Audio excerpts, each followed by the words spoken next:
নমস্কার,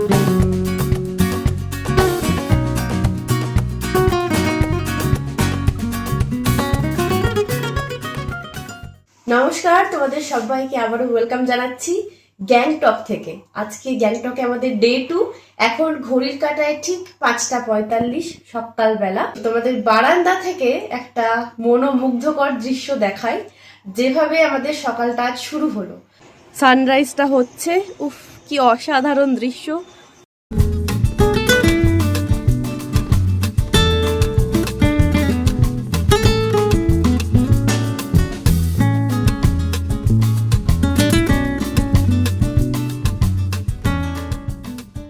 ঠিক কতটা ক্লিয়ার দেখা যাচ্ছে বাইনোকুলার দিয়ে। কি অসাধারণ একটা সকাল শুরু হলো আমাদের এখানে।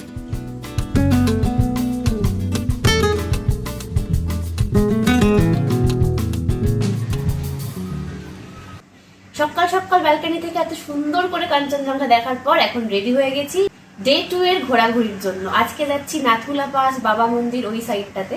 আচ্ছা, নাথুলা পাসের যেহেতু পারমিট লাগে, যদি কেউ নতুন দেখছো তাদের জন্য বলছি, বাট প্রথমবার সিকিম আসবে তাদের জন্য বলছি।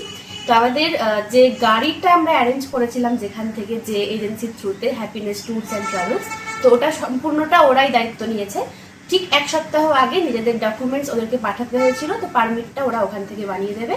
তো এখন আমাদের ব্রেকফাস্ট ইনক্লুডেড রয়েছে, এখান থেকে খেয়ে দিয়ে একদম সকাল সকাল বেরিয়ে যাচ্ছি নাথুলা পাসের উদ্দেশ্যে।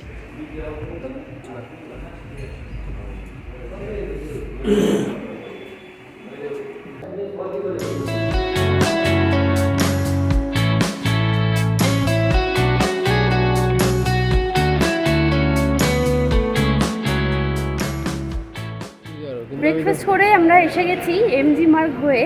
এদের যে ট্যাক্সি স্ট্যান্ডটা রয়েছে সেখানে, আমাদের গাড়ি তো এখানেই আছে। তো গাড়ি আসলেই আমরা উঠে যাবো গাড়িতে। উঠে গেছি গাড়িতে, আমরাও বাড়িকে কাঞ্চনজঙ্ঘা দেখতে দেখতে যাচ্ছি। আমাদের শুরুতেই যেখানে আমরা যাব সেটা হচ্ছে নাথুলা পাস।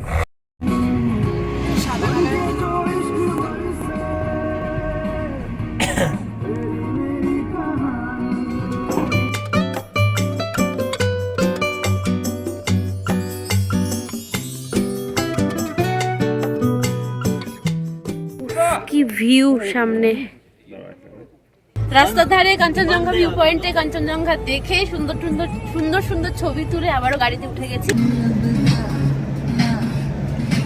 গাড়িতে যেতে যেতে সামনে এরকম নাথুলা পাস যাওয়ার জন্য যে চেক পয়েন্ট সেটা পড়েছে, তো এখানে যে পারমিট বোধহয় সেটা দেখাতে হচ্ছে। আমরা আরো একবার দাঁড়ালাম একটা হল্টে। এই একটা দোকান রয়েছে, দুপুরের খাওয়াটা ফেরার সময় এখানে খাবো। তো সেটা বললো এখন থেকে অর্ডার দিয়ে রাখতে হবে যাতে ফেরার সময় খাবারটা পাই। আর এই তো চারিদিকে যেদিকেই তাকাচ্ছি সেদিকেই সুন্দর লাগছে।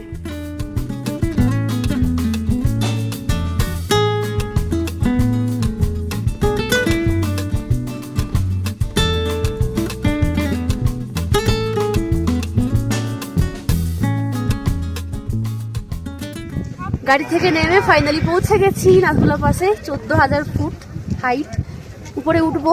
তার আগে ভাবলাম নিচ থেকে একটু কথা বলে নিই, কেননা বেশ কিছু জায়গায় ফটোগ্রাফি ভিডিওগ্রাফি অ্যালাউড নয়। এই নাথুলা 14,140 ফুট উচ্চতায় অবস্থিত হিমালয়ান পাস, যেটা গ্যাংটককে কানেক্ট করে ওপারের চুম্বি ভ্যালির সঙ্গে। বর্তমানে বন্ধ রয়েছে, তবে খবর শোনা গেল যে সামনের বছরের শুরুতেই নাকি খুলে যেতে পারে। খুলে গেলে যেটা সুবিধে, যারা মানস সরোবর ট্রেক করতে যান বা কৈলাস যাত্রা করতে যান তাদের জন্য একটা শর্ট রুট। কী যে ভালো লাগছে, একদিকে চীন একদিকে ভারত, চীন সেনা এদিকে ভারতীয় সেনা, দুদিকে দাঁড়িয়ে রয়েছেন। একটা জাস্ট কাঁটাতারের বর্ডার।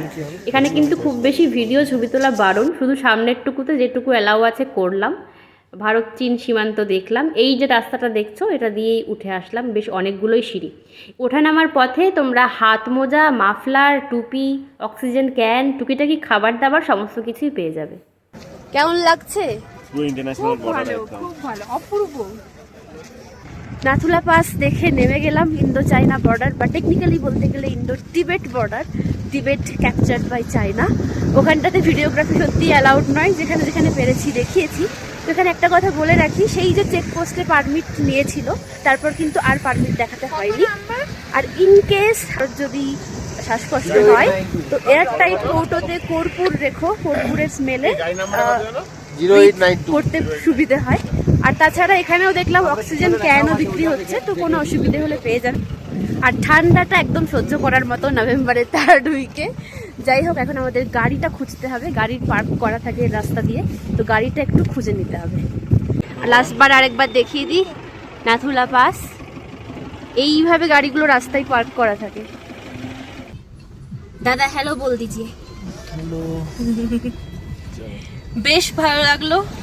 আর এতটা হাই অল্টিটিউডে লাকিলি আমাদের কোনো ইস্যু হয়নি, বাট যেরকম বললাম ইন কেস কারোর যদি হয় তো কর্পূর নিয়ে আসো, না নিয়ে আসলে এখানে সমস্ত কিছু বিক্রিও হচ্ছে, কর্পূর থেকে শুরু করে অক্সিজেন ক্যান সমস্ত কিছু বিক্রি হচ্ছে।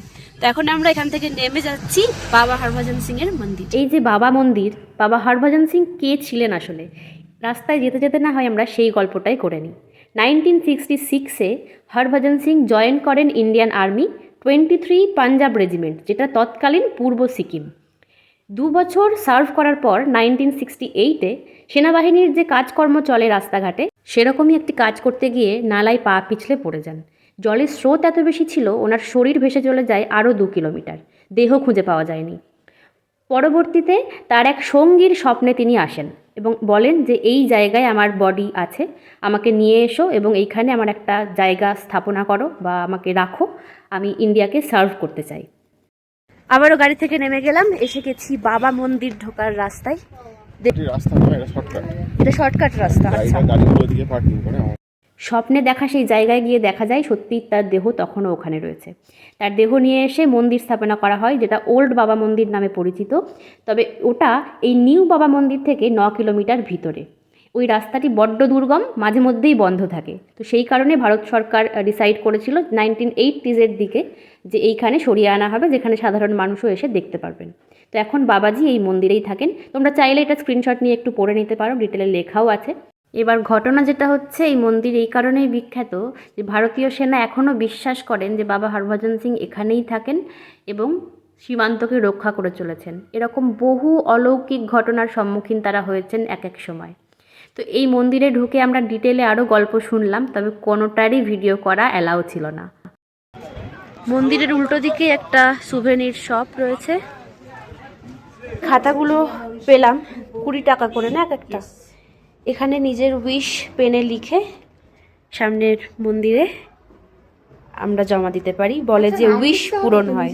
তবে নিয়ম একটাই, এই উইশ তোমার যা মনের ইচ্ছে অন্য কাউকে দেখানো যাবে না, বাবাজির চেম্বারে গিয়ে দিয়ে আসতে হবে। ভারতীয় সেনাই তোমার হাত থেকে নিয়ে ওটা ওনার ডেস্কে রেখে আসবেন এবং স্বপ্ন বা ইচ্ছে পূরণ হলে এখানে এসে আরেকবার থ্যাংক ইউ বলে যেতে হবে। উইশ লেখা কমপ্লিট হয়ে গেছে, এখন এটা ভিতরে গিয়ে দিয়ে আসবো। তাহলে নেক্সট গন্তব্য হচ্ছে কোথায়? ছাঙ্গু লেক। একদম একদম নেমে যাচ্ছি ছাঙ্গু লেক। ছাঙ্গু লেক দেখে বেরিয়ে সেই যে জায়গাটা শুরুতেই দেখিয়েছিলাম, খাবারের অর্ডার দেওয়ার কথা বলছিলাম, ওখানে গিয়ে লাঞ্চ সেরে নেব। এই রাস্তাটা কেমন লাগছে বলো তোমাদের? অসাধারণ। ওই যে বরফগুলো বরফ রয়েছে, দেখতে অসাধারণ লাগছে। মাঝে মধ্যে এই যে বরফ পড়েছে পাহাড়গুলোতে, কি অপূর্ব লাগছে দেখতে, খালি চোখে মানে আরো ভালো। ক্যামেরায় আর কতটুকু বোঝাতে পারছি জানি না, বাট খালি চোখে অসাধারণ লাগছে।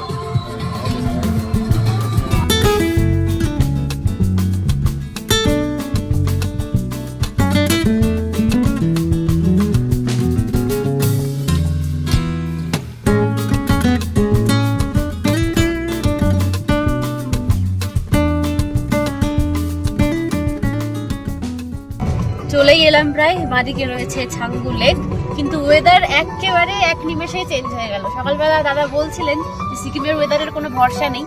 আমরা যখন নাথুলা পাশে তখন চড়া রোদ্দুর, ইভেন বাবা মন্দিরের সময় আমরা রোদ পেয়েছি। গাড়িতে আস্তে আস্তে পুরো মেঘে ঢেকে গেল চারিদিক। ও মেঘ এসে সমস্তটা ঢেকে দিল। কালকে তাহলে আবার আসতে হবে ছাঙ্গুতে, তাই না? ক্লিয়ার স্কাই দেখার জন্য। এক্ষুনি মেঘটা একটু উপরে উঠছিল, আবার নেমে গেল। কিছুটা মেঘ কেটে গিয়ে দেখা যাচ্ছে আই লাভ সমগো লেখা। এবার পুরো মেঘটা ক্লিয়ার হবে কিনা সেটা আর কারোর হাতে নেই। এখানে দেখতে পাচ্ছি চমড়ি গাই, যেটাকে বলি আমরা ইয়াক, এগুলোর পাশে ছবিও তোলা যাচ্ছে অবভিয়াসলি পয়সা দিয়ে। বাট না, মেঘ কিছুতেই কাটছে না, কিন্তু মেঘ থাকলেও ছবি ভালো আসছে। কি অসাধারণ লাগছে, মেঘ করে আছে বাট ভালো লাগছে। ছাঙ্গু থেকে জাস্ট কিছুটা নেমেই খাবারের জায়গাটা, এখন ঢুকে গেছি এখানটাতে, লাঞ্চ করব, লাঞ্চ করে এখান থেকে বেরিয়ে যাব। এসে গেছে খাবার, রুটি, চিকেন, আর এখানে আলুর একটা সবজি।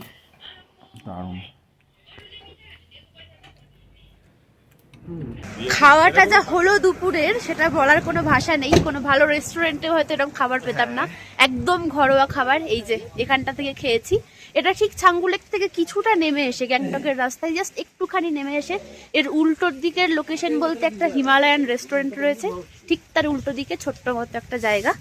অসাধারণ খাবার।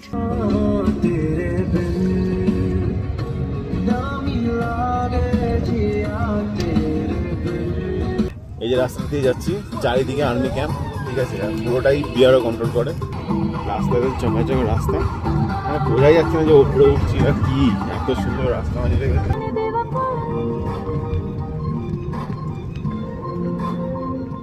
হ্যালো, কাট টু। দুপুরবেলা হোটেলে ফিরে একটু ফ্রেশন আপ হয়ে একটু রেস্ট নিয়ে বিকালবেলা রেডি হয়ে আবার বেরোচ্ছি গ্যাংটকের এমজি মার্গ। আজকের ব্লগের এই যে সেকেন্ড হাফ, দিনের সেকেন্ড হাফে তোমাদের দেখাবো গ্যাংটকের এমজি মার্গ বিকালবেলা বা সন্ধ্যার মুহূর্তে ঠিক কিরকম লাগে। চলো এখন বেরোনো যাক। ওয়াও, সন্ধে নামার মুখে গ্যাংটক শহর ঠিক এরকম লাগছে দেখতে। চলো যাওয়া যাক। এখন বসে আছি কোথায়? এমজি মার্গের লালবাজার মার্কেটের সামনে। এই মার্কেটটাতে বেসিক্যালি সব কিছুই পাওয়া যায়, শীতের জামা কাপড় থেকে শুরু করে সমস্ত কিছু। বাট হ্যাঁ, বৃহস্পতিবার বন্ধ থাকে, বলে রাখি।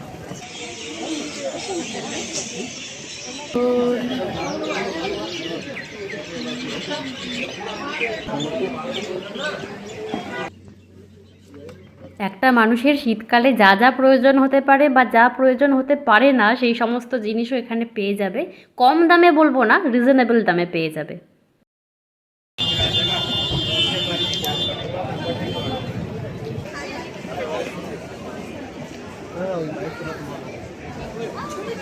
চপস্টিক রয়েছে, চপস্টিক কিনবে না? চপস্টিক আবার একটা গিফট সপ্তাহের সামনে, আবার কিছু নেবে না?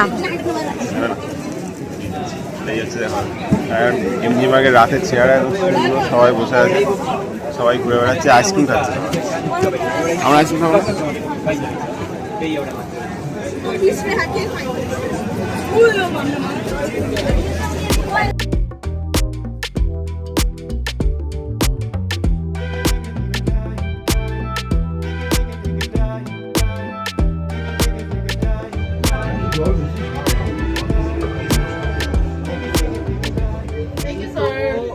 এমজি মার্গে ঘোরাঘুরি করে আমরা ডিনারটা করতে এসেছি এখানেরই একটা দোকানে। এটার নাম হচ্ছে Tashi food and drink. MG মার্গে এলে ইজিলি খুঁজে পেয়ে যাবে। খুব ছোট্ট দোকান, দোতলার উপরে, কিন্তু খাবারটা আমাদের খুবই ভালো লেগেছে কাল দুপুরে। তাই আমরা, মোমোটা এত টেস্টি মোমো ছিল, আমরা কোনোদিনও এটাকে এত টেস্টি মোমো খাইনি। সেই কারণে আবারও ফিরে এলাম। ছোট্ট মতো পৌঁছি একটা সেটা, যেটা তোমরা শর্ট ভিডিওতে অলরেডি আগের দিন দেখতে পেয়েই যাবে, এই ব্লগের আগে দেখতে পেয়ে যাবে। আর একবার দেখিয়ে দিচ্ছি, এরকম একটা ছোট্ট সেটা, এই যে এমজি রোডের ভিউ সেটা পাওয়া যায়। আর এখানে হ্যাঁ, মোমো খেতেই আবারও এসেছি।